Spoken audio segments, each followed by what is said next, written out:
Okay, good morning, students. How are you today? I'm fine. What about I'm fine, sir. others? Игілік, Диас, Алихан, Азамат, Алмасбек, Ильяс. Pardon. Okay, guys, what is the date today? Бүгін қандай күн? Қандай дата? Бүгін What is the date today in English? Tuesday. Tuesday, okay. What about date? There's a Second search of November. Second November. Yeah, the 3rd Third of November. November. Yeah. Write in your notebooks. Напишите. Жазыңыздар өздеріңіздің дәптерлеріңізге. Okay. Today's theme is capabilities of human brain.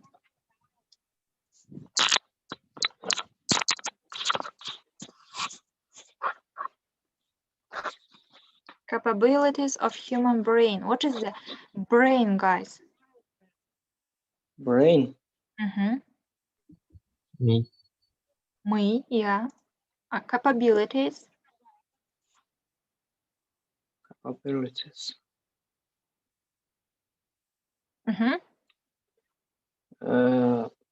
Мүмкіншілік па? Yeah. Адамның миының мүмкіншіліктері, yeah? Мүмкіндіктері.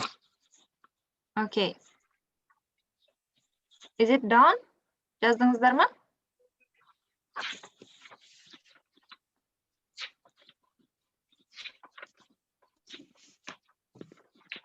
Yes. Okay. Start our lesson with the presentation. Investigate and report on the functions of the brain. Today's learning objective is understand specific information in unsupported extended talk and explain and justify your or other point of view and understand specific information. It means about the functions of brain, yeah? Lesson objectives, you have to you will be able to name symptoms about the functions of brain and explain your point of view. Бүгінгі сабақта сіздердің білу керек мақсаттарыңыз, яғни сабақтың мақсаты өздеріңіздің ойларыңызды осы мидың мүмкіншілігі туралы анық және толық жеткізе алу, иә? Okay, what about this picture, guys?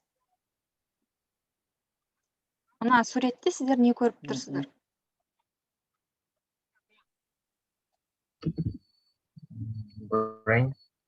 Brain, Окей. Пирана. Ол қалай бөлініп тұр? Мысалға, екіге бөлініп тұр. It is divided in two types, yeah? The left hemisphere and the right hemisphere. Левое полушарие, правое полушарие дегенде естілеріңіз бар ма?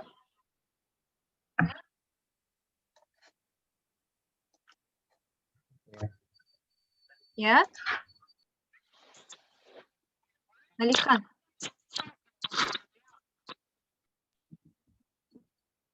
Алихан, Диас. Жауап беріп отырсыңыз. Yes. Yeah, яғни оң жақ полушарие ол бізде творчествоға, мысалға, кітап оқу, бірдеңені ойластырып табу деген сияқты нәрселерге жауап беретін болса, сол жақ полушарие ол бізде ғылымға, жаңағы бірдеңені ашуға, құрастыруға, сондай нәрселерге жауап береді екен, иә? Хобби дегендер. Okay, present simple tense. What is a present simple tense, guys? Present simple tense дегеніміз не? Ұйымдастыруға апай.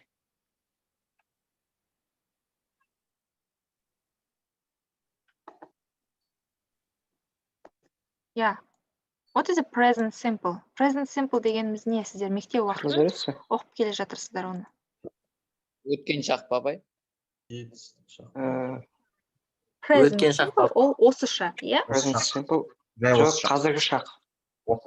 Осы шақ, осы шақ. Иә, осы шақ. Иә, осы шақ қазіргі. Ал біз оны не үшін қолданамыз? Why we use present simple? When we use present simple?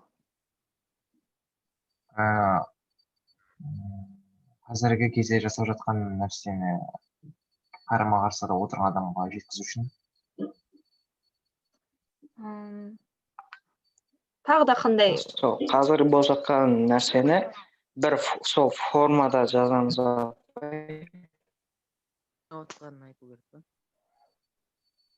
Okay. We use present simple for things that are always true or happen regularly, да? Яғни біз present simple'ды осы шақты күнделікті немесе әрқашан қайталанып отыратын немесе шындығы бар өзінің әрқашан шын болып қалатын қызмет іс-қимылдарға қолданады екенбіз. The second is with adverbs of frequency. Яғни екінші ол adverbs дегеніміз не? Наречие. Наречияның қазақшасы қалай? Үстеу, иә? Үстеумен қолданамыз. Аха. Мысалға, usually, often, never, sometimes, always, every week, once a week, twice a week, 3 times a day. Usually дегеніміз обычно, әдетте, often, часто, яғни көбінесе, never, ешқашан, sometimes, кей кезде, always, әрқашан, every week, әр апта сайын, once a week, аптасына бір рет, twice a week, аптасына екі рет, Аптасына екі рет. 3 times a day, это... Күніне 3 рет. Yeah. And this is a form for present simple tense. What is a form, guys? The first column is affirmative, the second column is question, the third column is negative. We use what type of verb we use? Негативтен question түсінбедім. Affirmative дегеніміз ол яғни позитивный деген сөз, иә? Hello? Болымды. Ол affirmative. Дұрыс. Болымды. I work. Honest. Мен жұмыс істеймін. You work. Сен жұмыс істейсің. He, she, it, work деген кезде не қосамыз? Work. S жалғауын қосамыз. S жалғауын қосамыз. Question дегеніміз ол сұрақ, иә? Сұрақтар. Қалай қойылып тұр, Санжар? Do I work? Do I work? Do I work? Sorry. Екіншісі. Екінші, do you work? Үшіншісі. Does he, she, it work? Яғни біз auxiliary verb қосымша етістікті қолданады екенбіз, иә? Вспомогательный глагол деп айтамыз орысша. Do, does деген қосымша ретінде. Онсыз біз сұрақ қоя алмаймыз. Немесе болымсыз түрі тағы да осы do, does деген қосымша етістіктермен жасалады. I don't work, you don't work, he, she, it doesn't work, yeah? Okay. So guys, we'll listen to the audio about the astronauts in space, how their brain change in the space. Қазір біз аудио тыңдаймыз, яғни астронавттардың миы ғарышта қалай өзгеретіндігі туралы зерттеу. Then we will answer the 2 questions. Be careful and note some notes. Яғни одан осы аудиодан соң сіздер 2 сұраққа жауап бересіздер. Сондықтан тыңдап отырғандарыңызды барынша жазып отырыңыздар, жақсы ма?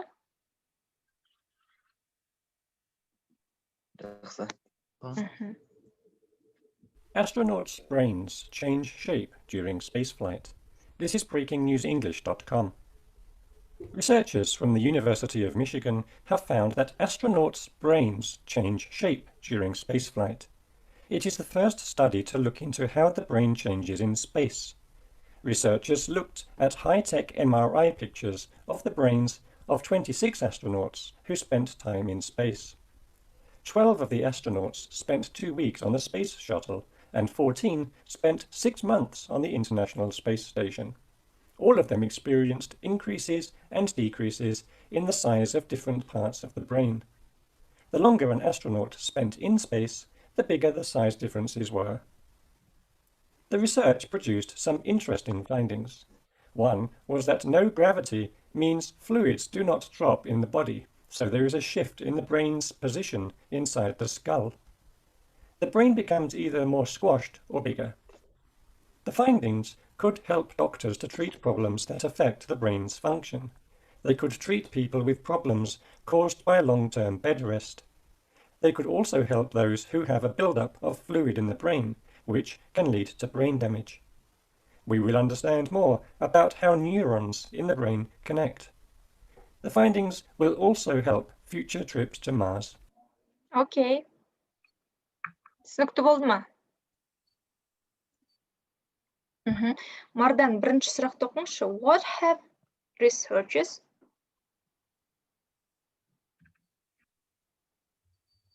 Мардан.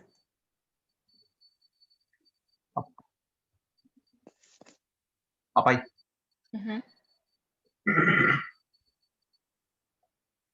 Оқыңыз. What have researchers of university in the USA found? What have researchers of the university in the USA found? ақш-тағы университеттің зерттеушілері не тапты дейді, иә? Елдос, жауап береміз.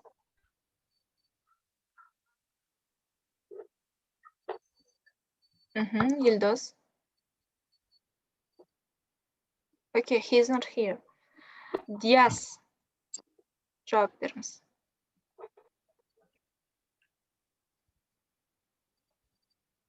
Асик Жайырбеков дейді. Жауап беріңіз.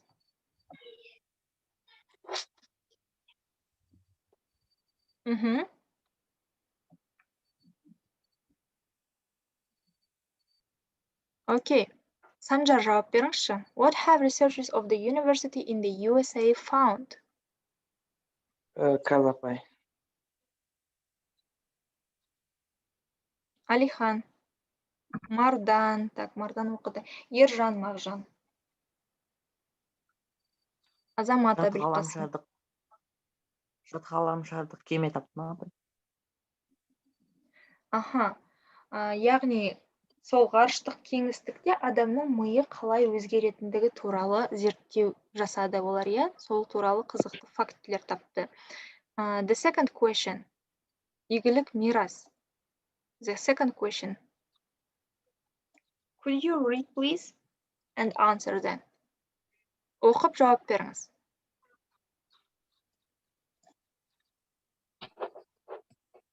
Мирас, игілік. Қайсын апай? Екінші, the second question. Тез етіңізші. How cold соны апай? Yeah. How could findings help in the future? How could findings help in the future? Оның результаттары болашақта қалай көмектеседі? Қалай көмектеседі екен? Жаңа айтты ғой, the findings will help to the trip in the future to Mars, деп айтты, иә? Astronauts' neurons in the brain connect. The findings will also help future trips to Mars. Яғни зерттеудің нәтижелері болашақта Марсқа саяхатта көмектеседі дейді. Не себепті Марсқа саяхат? Why they choose the Mars? Марсқа не себепті саяхат жасамақшы? Жалпы Марсты не үшін алады бізде астронавт?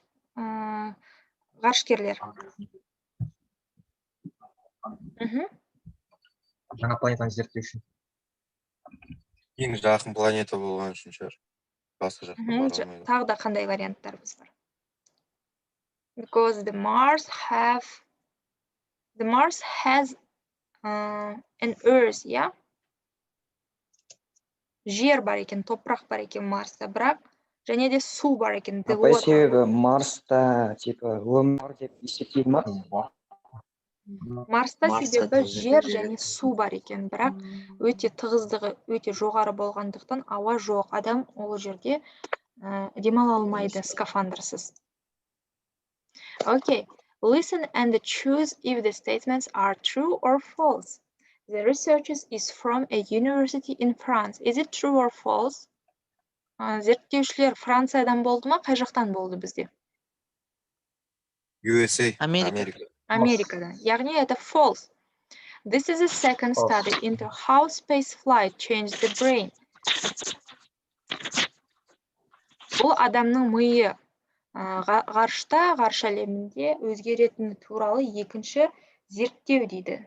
Is it true or false? Америкадан. First is false. Okay, false. We will check later. Researchers look at photos of the brains of 26 astronauts. Зерттеушілер 26 астронавттың миының суретін көрді дейді. Рас па, өтірік па? True or false? False. False? Okay, we will check later. A longer time in space meant smaller size differences in the brain. Ғарыш әлемінде өте ұзақ болса, адамның миында кішкентай ғана өзгерістер пайда болады дейді. False? False, okay.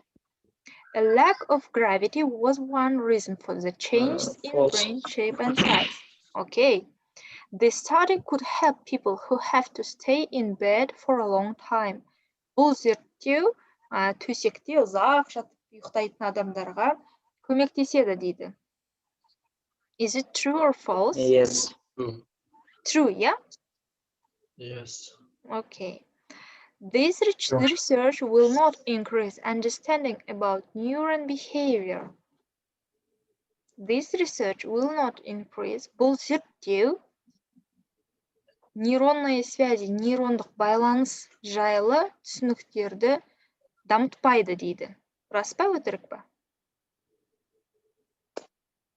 False. False. Дамыту керек қапты, әсер етеді ол. Қазір көреміз. The findings will help humans on their journey to Mars. True, yes, of course. Енді жауабын көрейік. Қай жауабымыз дұрыс екен, қай жауаптарымыз дұрыс емес екен? True. Біріншісі false болды, біздің айтқанымыз бойынша. This is a second study into how space flight changed the brain. False болды. A longer time in space means smaller size differences in the brain. Это false, яғни кішкентай ғана өзгеріс емес, үлкен өзгерістерге алып келеді екен, иә?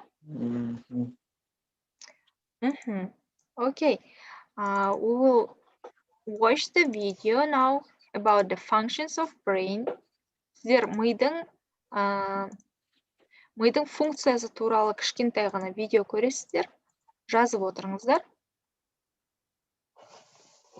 Is the most complicated organ of our body. It has three major parts: the cerebellum, cerebrum, and brainstem, which is also known as the medulla. The cerebrum is the biggest part of the brain. It controls our senses, our imagination, and our thoughts. So, whatever we see, touch, taste, smell, think, or imagine is controlled by the cerebrum. The second major part is the cerebellum. It is known as the little brain. It controls our motion, balance, and our ability to learn new things. For example, you can walk without falling because of the cerebellum. Also, it helps with learning any new thing. The third major part is the medulla. It is also known as the brain stem. It does a few things, which are called involuntary actions. It controls our digestion, heartbeat, and breathing. These things happen automatically in our body. We don't have to put any effort here. So now you know about the brain. Can you remember it all? Good. The cerebrum is in charge of sensing, thinking, and imagination. Wow, you're right.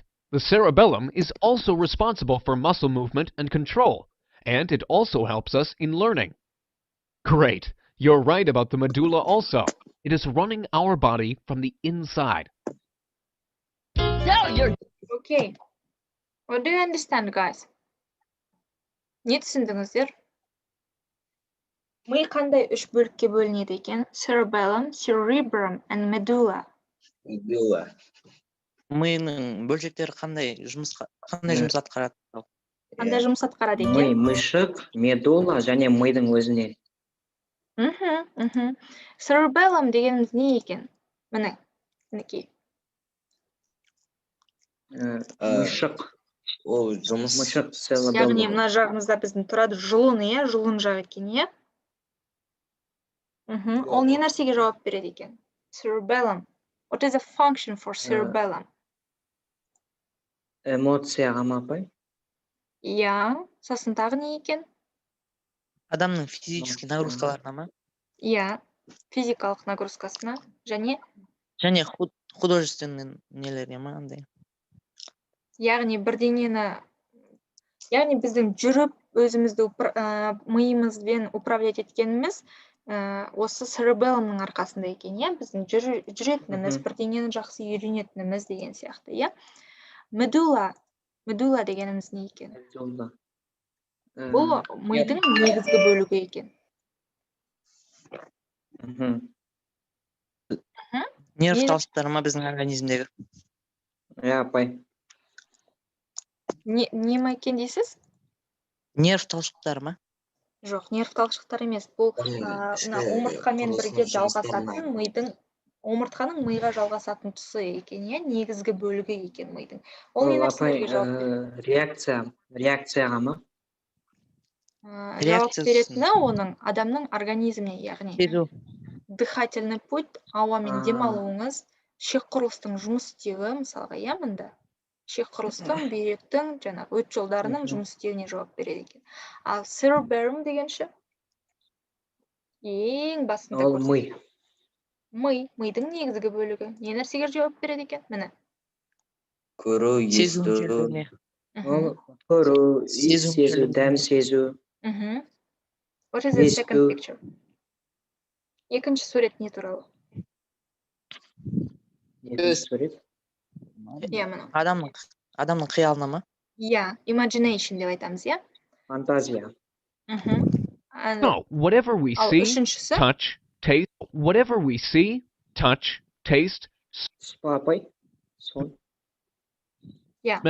think, or imagine is controlled by the cerebrum. Яғни, осының барлығы біздің ойлау қабілетімізде осы cerebrumға байланысты екен, иә? Мидың негізгі бөлігіне байланысты екен. Okay, guys. Let's do the example which is connected with the present simple. Present simpleға байланысты жаттығу жасап жіберейік. Бірінші, екіншісін Санжар оқыңыз. Үшінші, төртіншісін Алихан, бесінші, алтыншысын Азамат оқыңыз, иә? Дұрыс вариантымен оқимыз, иә, балалар?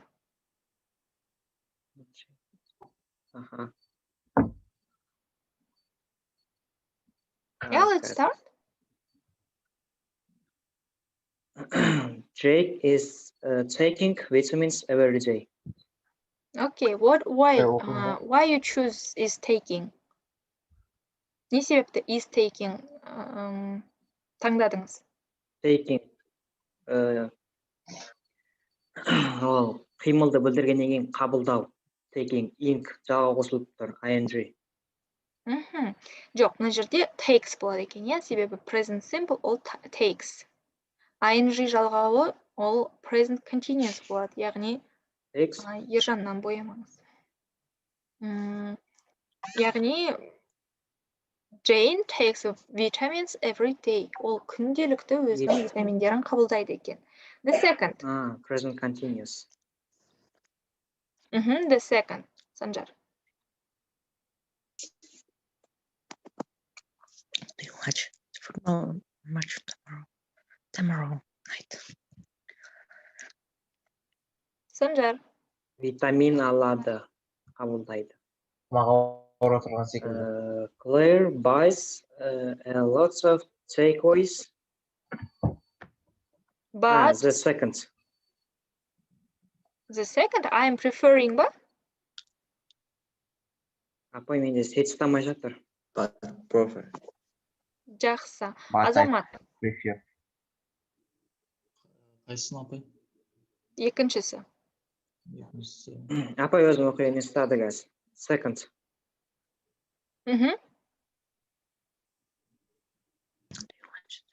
Claire buys, but I takeaways. I'm preferring homemade food. Жақсы. Do you love present continuous?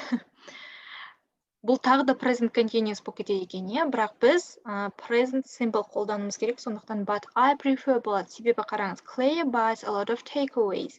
Claire сырттан тамақ ішкенді жақсы көреді, сырттан тамақтар сатып алады дейді. Бірақ мен үйдің тамағын жақсы көремін. Я предпочитаю деп айтады ғой. Яғни, прям обязаны емес, міндетті түрде емес, бірақ жақсы көреді. But I prefer homemade food. Яғни ол негізгі түрде ол сол үйде тамақ ішкенді жақсы көреді. Ал I am preferring homemade food болса, ол мен қазір үйде тамақ ішіп отырмын деген сөз болып кетеді екен. Okay, the third sentence. Алмасбек.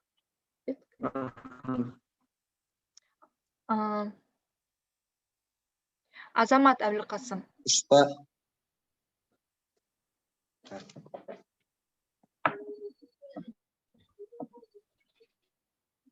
Айтады апай соны. Апай келесі жолы ести ол. The third sentence. Quickly, guys. Ай, оқиын ба? Я оқыңызшы. Do you watch the football match tomorrow night? Okay. Yes. Ал енді қараңыздар, мына жерде енді present continuous болады. Себебі неге? Tomorrow night, ертең кешке дейді. Ертең кешке дегеніміз ол ближайшее будущее, яғни жақында болатын болашақ. Яғни олар міндетті түрде барады. Сондықтан біз қолданамыз are you watching the football қолданады екенбіз, иә? Яғни ол күнделікті қайталанатын іс емес, ол ертең барады. The fourth sentence. Төртінші сөйлемді оқимыз. Азамат Әбілқасым. I don't usually have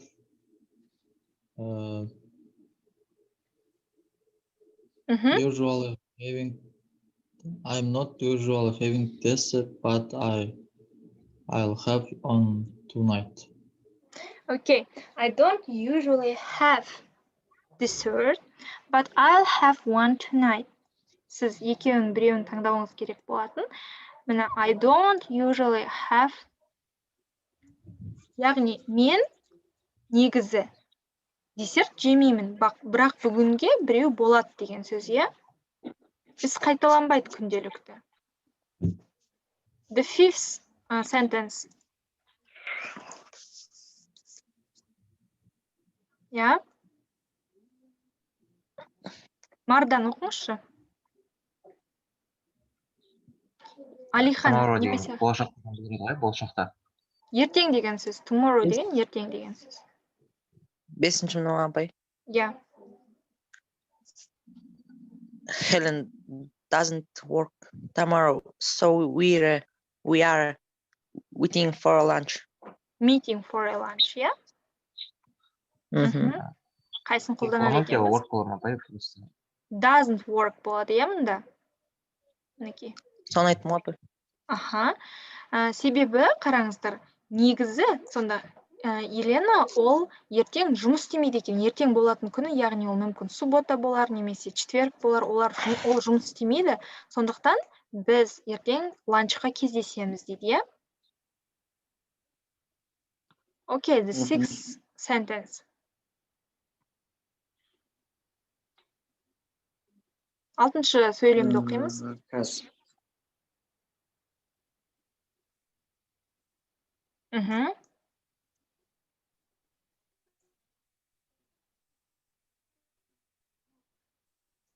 Санжар, оқыңыз.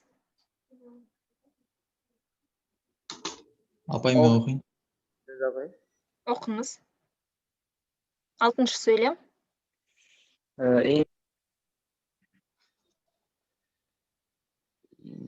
In the summer, we are often coming to work.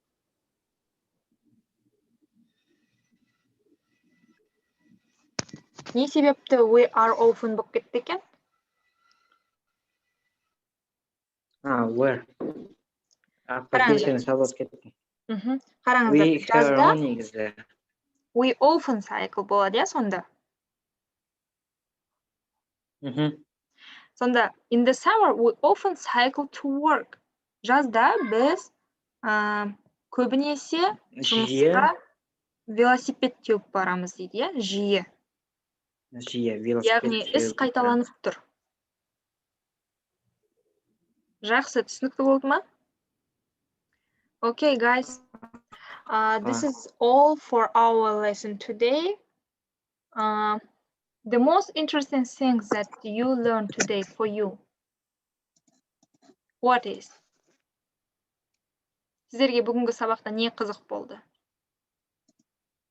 Маған марш жайлы. Видеоматериал. Және сіздер бүгінгі сабақта не білдіңіздер? What have you learned today in this lesson? Present simple мен continuous айырмашылығы. Okay. Guys, all materials that in today's lesson are in the Moodle. Your home task is also already in Moodle. Please do the task. And if you have a question, ask me. Бүкіл сіздердің бүгінгі сабақта өткен материалдарыңыз Moodle жүйесінде тіркеліп тұр. Үй жұмысын уақытылы орындаңыздар, иә? Айтып өткенімдей, егер маған сұрақтарыңыз болмаса, онда